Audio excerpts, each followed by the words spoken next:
Hello, Bobby Torres of Frightbox recording here to show you how to build a heavy guitar tone from scratch, a good heavy guitar tone. Now, if you've been mixing metal or hard rock for any length of time, you probably know by now that metal or hard rock guitar tone is a major pain in the ass. For whatever reason, it's just way more difficult than vocals, bass, and even drums. Often tones are either too dark, too bright, too muddy, too harsh. It's just very difficult to get right. Seemingly. So in this video, I just want to share with you my process for how I go about dialing in a metal guitar tone to fit within a pro level metal production. And I think you'll be surprised to see just how simple it really can be. So for the audio sample today, I'm going to be using a production where I'm kind of recording the instruments out of order. In other words, I didn't start with drums and then moved on to bass, then guitar and vocals like I normally do. These days, if I'm recording something that's done completely to a click track, sometimes I'll choose to record guitars first actually. Now I've been getting into the habit of doing this with heavier styles of music so I could really make sure that the drum parts fit when we track drums on recording day. In this production, it's just programmed drums that are eventually going to be replaced with real drums and the final guitar performances. One performance on the left and another performance on the right, the rhythm guitars. And these are recorded straight into a 2-channel interface, just the DIs. I'm using an amp sim and I'm really happy with the tone, so I'm probably gonna end up sticking with the tone that you hear in this video. So with all that being said, let's listen to the sample and I will break down exactly how I achieved the guitar tone that I achieved in this video. Let's check it out.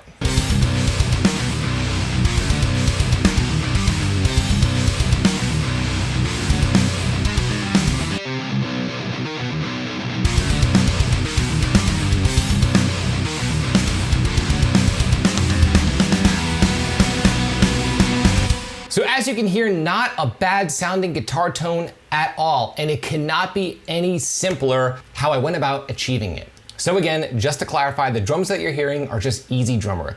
These drums are gonna be replaced with real drums. And then eventually vocals will be recorded on top of the production as well. So let's dive deep and see what's happening with this guitar tone. Super simple. As you can see, I have a track called LDI and a track called RDI. These are just DI tracks, clean DI tracks. And as a matter of fact, I'm gonna bypass the amp sim on these tracks. And let's hear what was actually captured during the recording.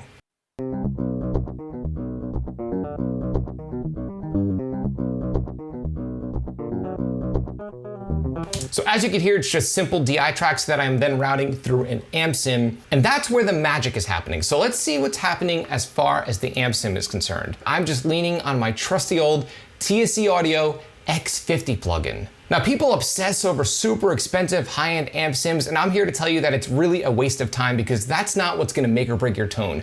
I'll reveal soon to you what will make or break your tone, but just keep in mind that you could utilize pretty much any amp sim that will allow you to load in your own impulse response. Any of these amp sims, again, that you can customize with your own IR is where it's at, even if they're cheap. Okay, so I just played for you the DIs. Now let's listen to what the amp sim tone sounds like on its own without any EQ at all.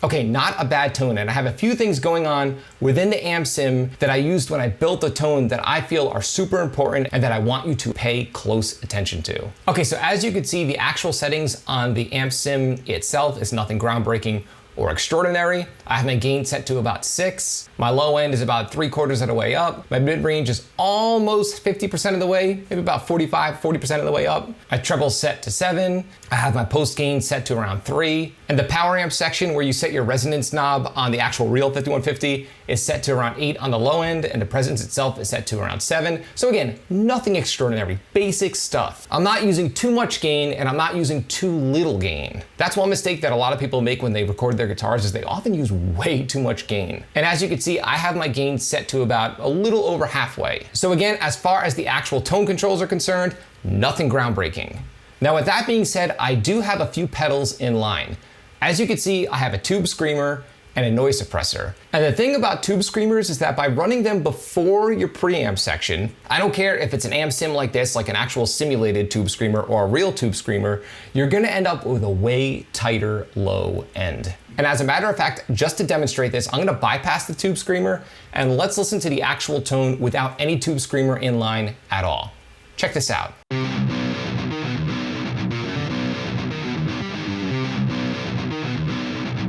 So as you can tell, the low end is way flubbier, no way near as tight. Having that extra stage of gain before the front end of your amp really helps tighten up the low end and tighten up the pick attack. So again, let me re-engage the tube screamer. Let's check it out.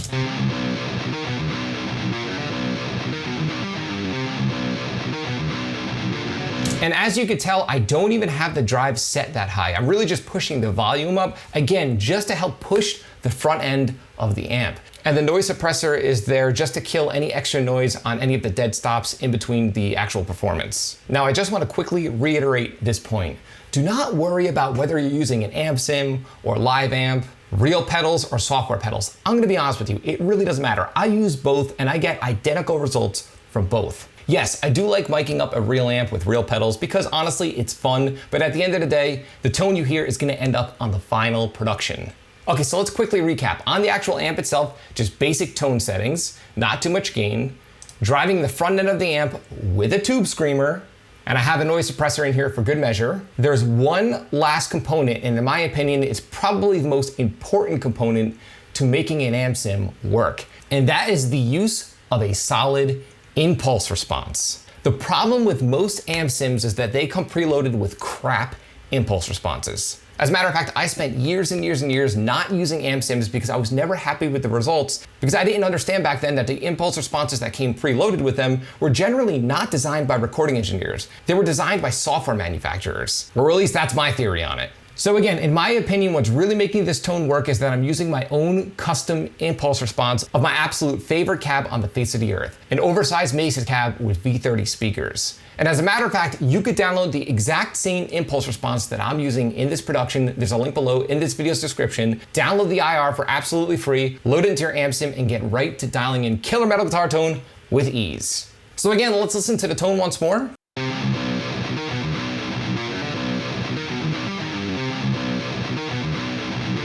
So I just want to let you know, you see a bunch of impulse responses here. This side is completely disabled, so you're only hearing my own custom impulse response. And just to show you how drastic of an effect an IR has on your tone, I'm going to switch it out for a different one that I downloaded. And let's take a listen to the one that I downloaded.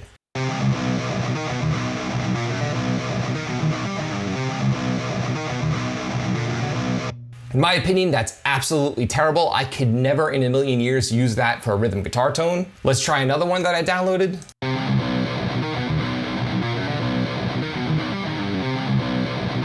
A little better, but still really muddy and strangely phasey. These are the types of tones that you'll end up trying to EQ till the end of time and they will never end up sounding right. It's much better to get your tone right at the source, whether you're using a live amp or an amp sim. And in the case here, I'm using an amp sim with a solid impulse response. So let's switch it back to my impulse response. And let's take a listen.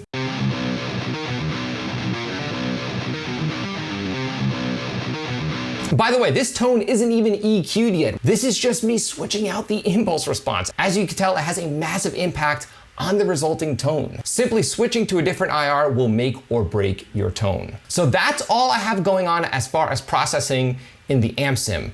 Now, normally I route my rhythm tracks to a submix, but again, this is more of a demo where I recorded real guitars on top of the programmed drums. When I mix the song for real, I'll have different routing happening. But with that being said, I just have a basic EQ just so I can hear what the guitars will kind of sound like in the final production. And when you see it, you're gonna notice it's super simple. Here is my EQ on my guitars. Let's take a listen.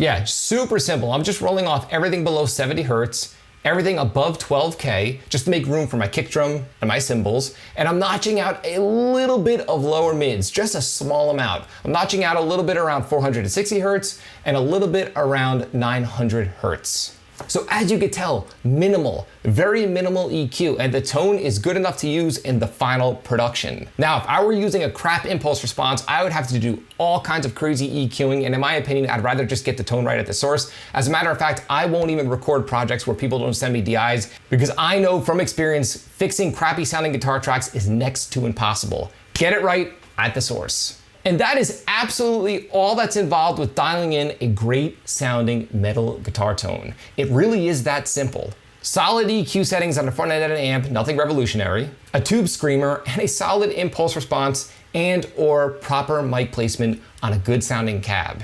So with that being said, let's listen to the sample once more in context.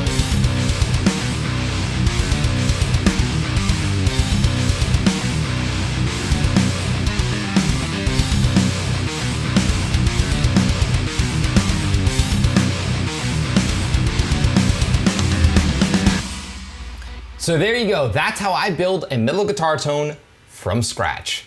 So I'd love to hear your opinion. Do you use amp sims? Are you happy with the results that you're getting within your home studio as far as dialing in metal guitar tone? Leave a comment in the comment section below and let me know. I would love to hear your opinion.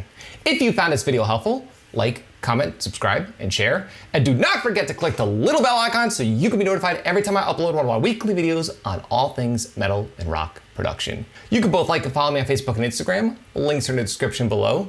And be sure to download this exact impulse response that I used in the video for absolutely free. There's a link below in this video's description. Download the IR, load it into your amp sim plugin, and get right to dialing in killer sounding guitar tone with ease. Till next time, happy mixing.